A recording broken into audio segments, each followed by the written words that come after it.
ఏ పండగ వచ్చినా, ఏ ఫంక్షన్ జరిగినా ఆంధ్రాలో ఖచ్చితంగా ఉండి తీరాల్సిన రెసిపీ ఏదైనా ఉంది అంటే ఓలిగ. ఇది నెయ్యి వేసి చేసే ఈ ఓలిగలు చాలా చాలా ఫేమస్ అండి ఆంధ్రాలో. చాలా మందికి ఇష్టం. కాకపోతే పూర్ణం బయటికి రావడం, ఓలిగలు మందంగా రావడం లేదా గట్టిగా అవ్వడం జరుగుతూ ఉంటాయి. ఈ వీడియోని చూసారంటే ఫస్ట్ టైమ్ చేసే వాళ్ళు కూడా పర్ఫెక్ట్‌గా చేసుకుంటారు. మరింకెందుకు ఆలస్యం ఎలా చేయాలో చూసేద్దామా? కాస్త పెద్దగా ఉన్న ఒక బౌల్ తీసుకొని అందులోకి 3 కప్పుల మైదాని తీసుకోవాలి. మీరు ఈ ప్లేస్‌లో గోధుమ పిండితోనైనా తయారు చేసేసుకోవచ్చు. ఇప్పుడు ఇందులోకి పావు టీ స్పూన్ పసుపును, అలాగే చిటికెడు ఉప్పును వేసుకోవాలి. ఉప్పు వేసుకోవడం వల్ల రుచి మరింత పెరుగుతుంది. ఇప్పుడు ఇది ఒకసారి అంతా బాగా కలిసేలా కలిపి, ఇప్పుడు ఇందులోకి ఏ కప్‌తో అయితే మనం మైదాని తీసుకున్నామో అదే కప్పుతో 1.5 కప్పు నీళ్ళని వేసేసుకోండి. మైదాకి 1.5 కప్పు నీళ్ళైతే పర్ఫెక్ట్‌గా సరిపోతాయి. అదే మీరు ఈ ప్లేస్‌లో గోధుమ పిండి తీసుకున్నట్టయితే 2 కప్పుల దాకా పడతాయి. ఇలా 1.5 కప్పు నీళ్ళు వేసేసుకొని ఒకసారి పిండినంతా బాగా కలిసేలాగా కలపండి. ఈ విధంగా కలుపుకున్నాక ఇప్పుడు కొద్దిగా నూనెను వేసుకోండి. ఒక 2-3 స్పూన్ల దాకా నూనెను వేయండి. ఇలా వేసేసుకొని చేత్తో ఈ విధంగా మెత్తగా చేసుకోవాలి. దాదాపు 10 నిమిషాల పాటు. ఇలా ఎంత మెత్తగా పిండించేసుకున్నామంటే ఓలిగా అంత పర్ఫెక్ట్‌గా వస్తుంది గుర్తుపెట్టుకోండి. మనం పూర్ణాన్ని తయారు చేసుకునే కంటే ముందే కూడా ఇలా పిండిని తడిపి పెట్టుకోవాలి. ఇది మనకి దాదాపు గంట పాటు నానబెట్టుకుంటేనే ఓలిగలు మంచిగా వస్తాయి. ఇప్పుడు మనం ఒక బౌల్ తీసుకొని అందులోకి 2 కప్పుల పచ్చి శనగపప్పును వేసేసుకోవాలి. ఇక్కడ మనం 3 కప్పులు మైదా తీసుకున్నాం కదా! 2 కప్పుల శనగపప్పు తీసుకున్నామంటే సరిపోతుంది. మీరు ఈ ప్లేస్‌లో కందిపప్పుతో కూడా తయారు చేసేసుకోవచ్చు. రాయలసీమలో ఎక్కువగా కందిపప్పుతో కూడా తయారు చేసుకుంటూ ఉంటారు. కందిపప్పు వల్ల కడుపు ఉబ్బరం ఉండదు. త్వరగా జీర్ణం అవుతుంది. రుచి కూడా చాలా బాగుంటాయి. ఎప్పుడైనా మీరు ఒకసారి కందిపప్పుతో కూడా ట్రై చేయండి.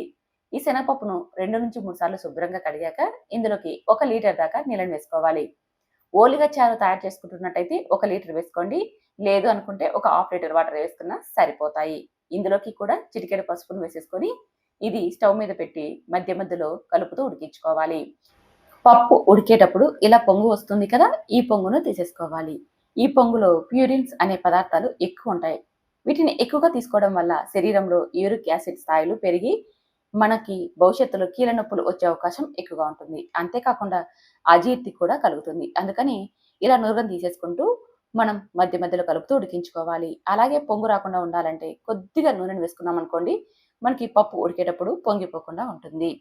ఇలా 5-10 నిమిషాలు ఉడికించుకున్నామంటే పప్పు చక్కగా ఉడికిపోతుంది. చూసారు గదా!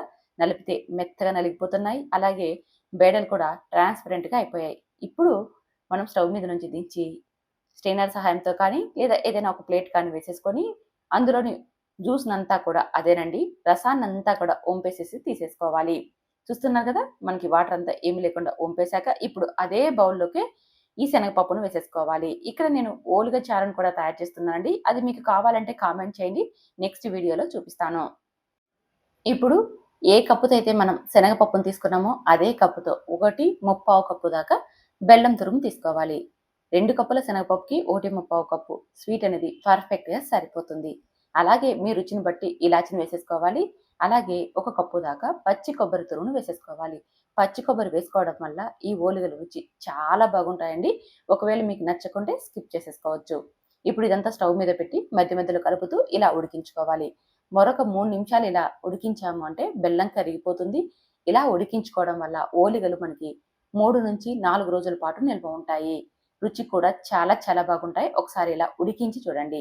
ఉడికించాక స్టవ్ మీద నుంచి దించి పూర్తిగా చల్లారిన తర్వాత మిక్సీ గిన్నెలోకి వేసేసుకొని మధ్య మధ్యలో కలుపుతూ చూడండి పూర్ణాన్ని ఇలా మెత్తగా చేసేసుకోవాలి. ఎక్కడే గాని పలుకులు ఉండకూడదు.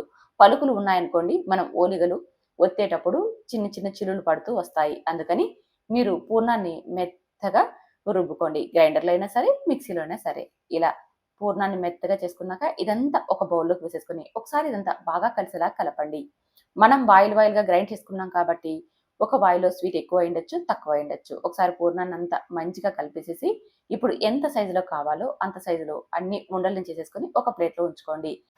మీరు పూర్ణాన్ని గ్రైండ్ చేసుకునేటప్పుడు మరీ గట్టి ముద్దలా కాకుండా కాస్త మెత్తగా ఉండేలాగా అంటే కాస్త లూజ్‌గా ఉండేలాగా గ్రైండ్ చేయండి. మరీ ముద్ద గట్టిగా ఉందనుకోండి ఓలిగ ఒత్తేటప్పుడు అన్ని వైపులకు మంచిగా స్ప్రెడ్ అవ్వదు.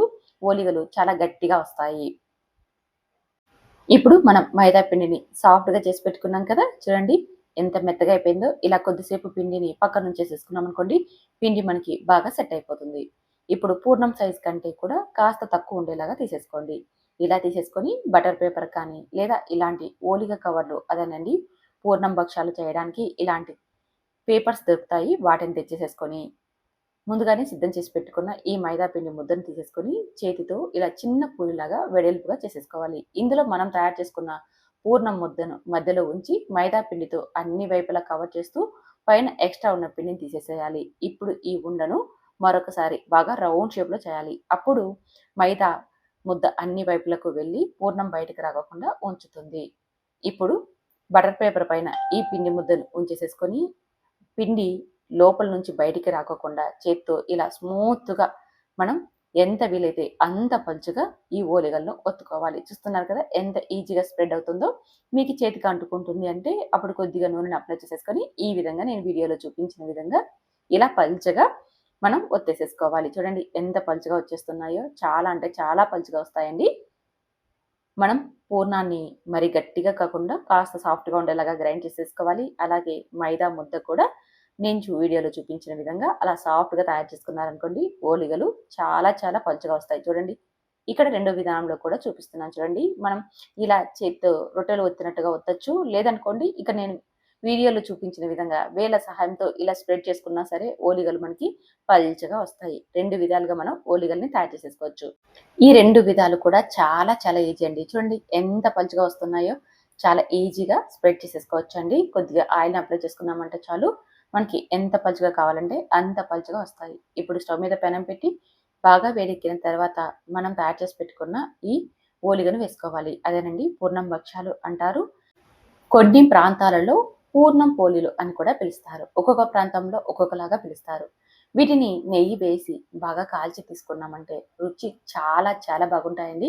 ఆంధ్రాలో ఏ పెళ్లి జరిగినా, ఏ ఫంక్షన్ జరిగినా, ఏ ఫెస్టివల్కైనా సరే ఖచ్చితంగా ఓలిగలు అయితే వండి తీరాల్సిందే. అంత ఫేమస్ అన్నమాట. మరి మీరు ఈ వీడియో చూసారు కదా. ఈ రెసిపీ మీకు నచ్చిందా? నచ్చితే లైక్ చేయండి. అలాగే మీరు ట్రై చేయడం మాత్రం అస్సలు మర్చిపోకండి. ఒకసారి నేను చేసిన విధానంలో మీరు ట్రై చేసి మీకు ఎలా వచ్చాయో కామెంట్ చేయండి. ఈ వీడియో నచ్చితే మాత్రం మీ ఫ్రెండ్స్ ఫ్యామిలీకి కూడా షేర్ చేయండి. Thank you for watching.